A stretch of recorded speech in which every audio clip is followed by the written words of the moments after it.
주도주 발굴의 달인 김성준 어드바이저와 함께하는 투자 핫플레이스 시작하겠습니다. 위원님 안녕하십니까? 네, 안녕하세요. 네, 지노믹트리 말씀해 주실 때 10월 말일 날 안내를 해 주셨는데 그때 말씀해 주실 때 건강검진 받게 되는데 이 제품으로 선정을 했다라고 네. 말씀해 주셨잖아요. 그래서인지 오늘 두 자릿대 급등합니다.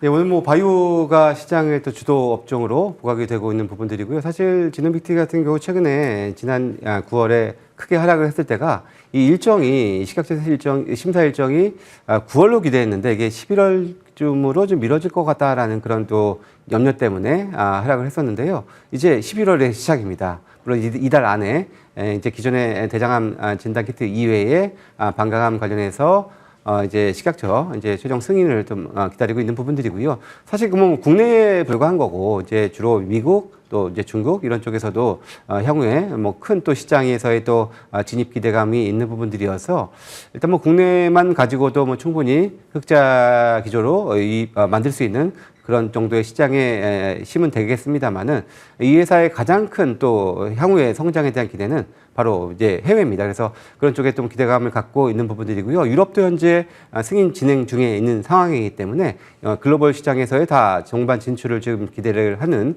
그런 회사라고 말씀을 드리고요. 오늘 지난번에 9월 달에 고점을 넘겼었습니다. 그렇다면은 2023년에 고점이었었던 3만 원을 좀 타겟으로 말씀을 드리고요. 좀 더 길게 봐도 저는 충분히 그 이상의 주가 상승을 기대할 수 있는 회사로서 커나갈 가능성이 높은 회사로 말씀을 드리겠습니다. 현재 구간 25,000원 지나가고 있고 다음 목표 주가 3만 원으로 상향 조정 도와주셨습니다. 시장에서 봐야 하는 특징주들 하나씩 열어볼 텐데 먼저 첫 번째 특징주로는 유니셈 볼 수 있겠습니다. 오늘 IT 투톱의 바통을 이 소부장단이 받은 건지 유니셈의 경우에도 오늘 현재 구간 8%가량 올라주고 있고 증권가의 목표 주가 상향 조정까지 나옵니다. 위원님 어떻게 보실까요? 예, 뭐 최근 들어서 사실 반도체 소부장주들이 대략 한 달여 동안에 일부의 가격 조정, 기간 조정을 좀 받아왔습니다. 먼저 GPU 26만 장을 확보를 함으로써 국내 AI 데이터 센터의 또 확장, 거기에다 더해서 또 삼성, 또 SK 하이닉스의 추가적인 이런 설비 투자 이런 것까지 계속해서 이어질 분위기이기 때문에 분명히 이런 섹터 쪽에서도 최근에 주가가 좀 조정을 받는 구간에서 꾸준하게 목표가 상향 리포트들이 좀 있어 왔었는데요. 오늘 오랜만에 좀 움직입니다. 그래서 어찌 보면은 이제 투톱의 조금 조정과 함께 이제 약간의 좀 순환이 이런 쪽으로 오는데요. 이전에도 유니셈 같은 경우에는 이 소부장단에서도 나름의 대표적인 또 이제 상승을 좀 주도했었던 그런 종목 중에 하나였고요. 오늘 오랜만에 지금 8%대 강세를 보여주고 있는 부분들이고 이제 어느 정도 기간 조정이 끝났으니 이제 서서히 이 소부장주들도 이제 2차 랠리를 준비하는 그런 또 이제 구간에 진입되지 않나라고 보여지고요. 반도체 소부장주 역시도 계속해서 한번 주목을 해볼 필요가 있겠고 그 중에서 대표적인 종목 유니셈을 하나 가지고 와봤습니다. 다음은 메지온 살펴보겠습니다. 8거래일 연속 올라오게 되면서 언제 이렇게 올라왔지 싶을 정도로 올라오고 있습니다. 이제 69,000원 지나가고 있고 7만 원까지 바라보고 있는데 다만 소송에 대한 우려는 잘 해결된 건가요?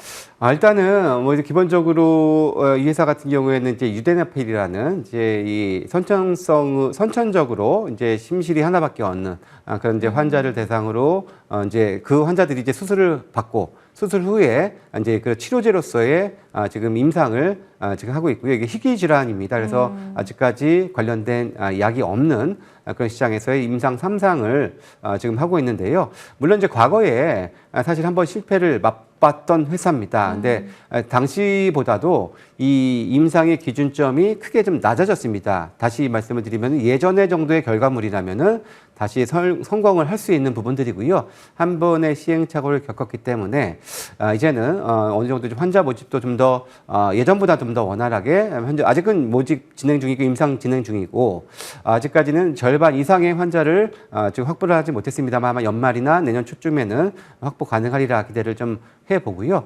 이를 통해서 한 6개월 정도 시차를 두고 이제 임상이 끝난다면은 빠르면은 이제 절반의 환자의 데이터가 좋으면은 바로 뭐 될 수도 있고 아니더라도 내년 연말께에서는 전체 환자에 대한 임상의 결과치를 볼 수 있어서 어찌 보면은 이제 희귀질환 쪽에서 국내 유일한 또 약으로서의 진입도 기대를 해보는 그런 움직임이라고 말씀을 좀 드릴 수가 있겠습니다. 마지막 종목은 알테오젠 체크해 보겠습니다. 이 종목은 8월 말에도 위원님께서 공략주로 말씀해 주셨던 종목인데 외국인 기관의 양매수까지 들어오게 되면서 나흘 연속 오름세 신고가까지 나왔습니다. 코스피 이전 상장에 대한 모멘텀 아직 남아 있는 거죠? 뭐 충분히 있다고 보여지고요. 사실 이전하기 전에 최근에 이제 코스닥과 코스피의 이 상대 격차가 역대 최대 수치로 벌어져 있는데 좀 격차를 좀 줄여놓고선 갔으면 좋겠고요. 충분히 그럴 수 있는 회사라고 보여집니다. 뭐 이미 뭐 검증도 어느 정도 완료가 됐고 이미 또 판매가 시작이 됐죠. 키투라 SC가 판매가 시작이 됐습니다. 거기다가 주요 빅파마와 여러 또 이제 이미 기술 이전 계약을 맺었고 뭐 추가적으로도 확장 가능성이 상당히 높은 회사로서 어찌 보면 사실 오늘 바이오밖에 보이지 않는 시장을 좀 만들고 있는 것 또한 역시 알테오젠과 같은 이런 대형 바이오주들이라고 할 수가 있겠는데요. 뭐 저는 뭐 시장의 분위기도 뭐 이제 이쪽에 쏠림이 좀 나오는 만큼 바이오주들의 추가적인 상승의 가능성이 충분히 좀 있어 보인다라는 말씀 드리겠습니다. 소부장 바이오 가운데 오늘 공략주는요? 일단 매주온으로 좀 봤습니다. 사실 매주온이 지난달 초에 아마 이제 그 IR 한 번 이후에 약간의 좀 단기 세론이 나와서 왔습니다. 이틀간에 좀 크게 하락을 한 이후에 다시금 좀 안정을 되찾고 상승을 하고 있는 부분들이고요. 뭐 충분히 저는 경쟁력 있는 약품으로서의 성장 가능성이 높다라고 보여지고 한번 시행착오를 겪은 만큼 충분히 저는 현재 구간에서는 추가적인 상승 가능성을 상당히 높게 볼 수 있지 않을까라고 말씀을 좀 드리겠고요. 일단 목표 주가는 10만 원 제시해드리고 손절가격은 6만 원으로 말씀드리겠습니다. 추가적으로 D&D 파마텍은 5거래일 연속 오름세 신고가 경신 나왔습니다. 벌써 단기간에 70% 넘는 상승률 기록하고 있는데 30만 원 목전에서의 전략은요? 예, 아무래도 그 메세라의 이제 화이자에 이어서 뭐 계속해서 이제 노보노디스크까지 뭐 인수 의향을 보이면서 이 D&D 파마텍의 경구용 비만에 대한 부분으로 임상을 하고 있는 그런 만큼 거기에 대한 가치가 올라갈 수 있다고 보여지고요. 사실 뭐 올해 연말 정도에 이 데이터가 발표가 예정이 돼 있었는데 이번에 비만학회에서 또 이제 구두 발표까지 할 예정이 있습니다. 그래서 그런 기대감까지 더해지고 또 시장의 분위기가 바이오 훈풍까지 이어지면서 계속해서 역사적인 신고가를 써나가고 있는 부분들인데요. 제가 뭐 30만 원까지 높여놨는데 이제 코앞에 왔습니다. 충분히 그 이상의 시세도 한번 기대를 해볼 수 있는 그런 종목으로서 한번 계속해서 관심 유효하다는 말씀 드리겠습니다. 2시 반 무반까지 함께 하시길 바라겠습니다. 김성준 어드바이저와 함께 이야기 나눠봤습니다. 오늘 말씀 감사합니다.